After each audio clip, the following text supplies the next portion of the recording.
భీమవరం ప్రభుత్వ ఏరియా హాస్పిటల్కు critical care black నిమిత్తం 24 కోట్లు ప్రకటించినటువంటి రాష్ట్ర ఆరోగ్య వైద్య శాఖ మంత్రి నా చిరకాల మిత్రుడైనటువంటి సత్యకుమార్ గారిని అభినందిస్తూ ఉన్నా.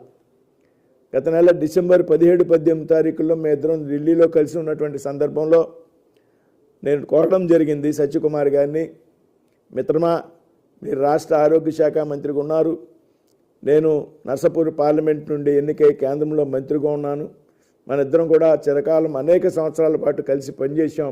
మీరు వైద్య మంత్రిగా ఉన్నటువంటి సందర్భంలో నా నియోజకవర్గంలో ఉన్నటువంటి ఆసుపత్రుల యొక్క అభివృద్ధికి కొన్ని నిధులు కేటాయించాలని ఆయన కోరినటువంటి సందర్భంలో నేను వెంటనే కూడా ఆయనకు ఒక రిప్రజెంటేషన్ ఇవ్వడం జరిగింది.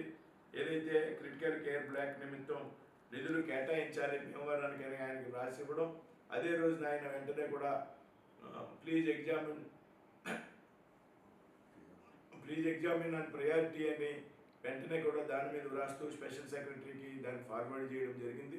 మరి ఈవేళ భీమవరం అక్విడ్ వచ్చినటువంటి సందర్భంలో ఆయన 24 కోట్ల రూపాయలని ప్రకటించడం, మొన్ననే ప్రధానమంత్రి మోడీ గారు వైజాగ్ వచ్చినటువంటి సందర్భంలో మేమిద్దరం కూడా కలిసి ఉన్నటువంటి సందర్భంలో చెప్పడం జరిగింది, ఇలాగ అక్విడ్ ప్రభుత్వ ఆసుపత్రి ప్రారంభోత్సవానికి వెళ్తాను, ఆ సందర్భంగా కూడా 24 కోట్ల రూపాయలు ప్రకటిస్తాను, ఫిబ్రవరి నెలలో దానికి శంకుస్థాపన చేసి దాని నిర్మాణ పనులు కూడా ప్రారంభిద్దామని ఆయన చెప్పినటువంటి విషయం ఏదైతే ఉన్నదో అది వేళ ఆయన స్వయంగా ప్రకటించడం జరిగింది.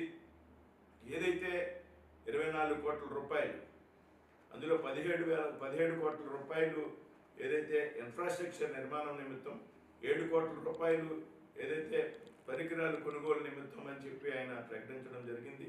మరి ఈ విధంగా 24 కోట్ల రూపాయలను ప్రకటించినందుకు గాను సత్యకుమార్ గారికి అభినందనలు తెలియజేస్తున్నాను ప్రజల తరఫున. అదేవిధంగా మా పార్లమెంట్ నియోజకవర్గ ప్రజల తరఫున కూడా మీకు ధన్యవాదాలు తెలియజేస్తున్నాను. ఈరోజు నేను ఢిల్లీలో ఉండడం జరిగింది.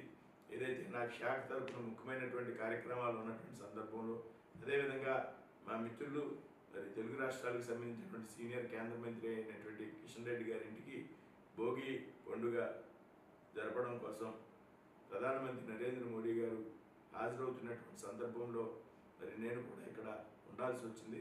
తప్పనిసరిగా రాబోయేటువంటి రోజుల్లో మరిన్ని అభివృద్ధి కార్యక్రమాలు, ముఖ్యంగా ప్రభుత్వ ఆసుపత్రుల అభివృద్ధికి సత్యకుమార్ గారు తోడ్పడతారని హామీ ఇవ్వడం జరిగింది. మరి ఈ సందర్భంగా ఆయనకి మరొకసారి ధన్యవాదాలు తెలియజేస్తున్నాను నర్సాపూర్ పార్లమెంట్ నియోజకవర్గం తరఫున, భీమవరం అసెంబ్లీ నియోజకవర్గ ప్రజల తరఫున.